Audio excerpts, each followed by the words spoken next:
Sir appreciation అనేది compulsory, ఎందుకంటే మంచి ఎక్కడ ఉంటుందో చెడు కూడా అక్కడనే ఉంటుందండి. మరి చూసుకుంటున్నట్లయితే రెమెడియల్ క్లాసెస్ పెట్టి పిల్లలకి చక్కగా చదువు చెప్పాలి, ప్రతి పిల్లలు చదువుకోవాలి అనేసి అనుకునే సంస్థలు కూడా ఉన్నాయి. అలాగే పెద్ద పెద్ద సంస్థల్లో పిల్లలకి ఒత్తిడి చేసి బాగా చదివే వాళ్ళు మా స్కూల్ ఫస్ట్ కి రావాలి, స్టేట్ ర్యాంక్ కొట్టాలి అనుకునే వాళ్ళు కూడా ఉంటారు. మరి అలాంటి సంస్థలపై మీ స్పందన? It is a good healthy competition. ఎవరి స్కూల్ కి వాళ్ళకి రావాలని ఉంటది, కానీ స్ట్రెస్ అనేది స్టూడెంట్ మీద పడుతుంది కదా సార్. స్ట్రెస్ అని ఉండదు మేడం. స్ట్రెస్ అనేది అనుకుంటున్నారు అంతే పబ్లిక్. ఇప్పుడు ఇప్పుడు జనరల్ గా స్కూల్లో ఉన్నటువంటి పిల్లలు స్ట్రెస్ కి పోవడం అనేది చాలా తక్కువ. ఎందుకంటే they have games period, they have yoga classes.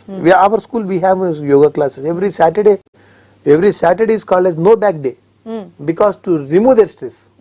Stress లేకుండా నో బ్యాక్ డే, బ్యాగ్ వద్దు ఇంట్లోనే పెట్టేసేయండి, బిందా స్కూల్ కి రావచ్చు. Saturday is a fun day for them. కొన్ని స్కూల్స్ లో అయితే Sunday, Monday, Tuesday, Wednesday, Thursday, Friday, that is not called as Saturday, fun day. Okay, fun day. Fun day ఎందుకంటే నో స్ట్రెస్, ఎంజాయ్ ఉంటారు అన్నమాట పిల్లలు. మరి పాపం పిల్లలకి ఎంజాయ్మెంట్ అంటే మెయిన్ గా చూసుకోవచ్చు అనుకుంటే సమ్మర్ హాలిడేస్. కానీ ఇప్పుడు ఒకప్పుడు పిల్లలకి 1.5 month 2 months వరకు సమ్మర్ హాలిడేస్ ఉంటే ఇప్పుడు మాత్రం పాపం తిప్పి కొడితే 20 రోజులు కూడా ఉండవు సార్. ఎందుచేత అంటారు? అట్లేం లేదు madam. April 24th is last working day for every academic year. తర్వాత ఇమిడియట్లీ నెక్స్ట్ స్టార్ట్ చేస్తారు. June 12th is the next opening for next academic year.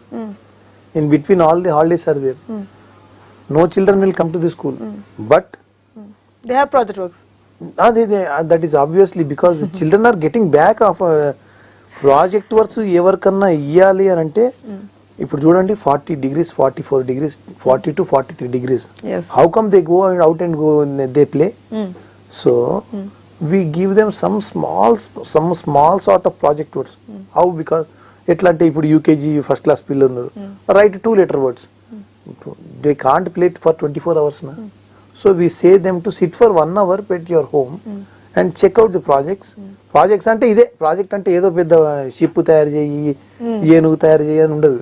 కానీ alphabet 2 letter words, 3 letter words రాయండి, అది రాస్తారు. 1 to 10 రాయండి. లేదా 8th class 9th class వాళ్ళు ఉన్నారు అనుకోండి, ఓ డయాగ్రామ్ గీయండి, మైటోకాండ్రియా అది గీయండి, లేదంటే ఓ కిడ్నీ షేప్ గీయండి, LS ఆఫ్ స్ట్రక్చర్ గీయండి, లేదా 2 problems చేయండి, చాలు 1 hour. అంటే మొత్తానికి ఎడ్యుకేషన్ నుంచి బయటికి బ్యాక్ పోకుండా కనెక్టివిటీలో ఉంటారని కొన్ని ప్రాజెక్టులు ఇస్తాం అంతే. దాని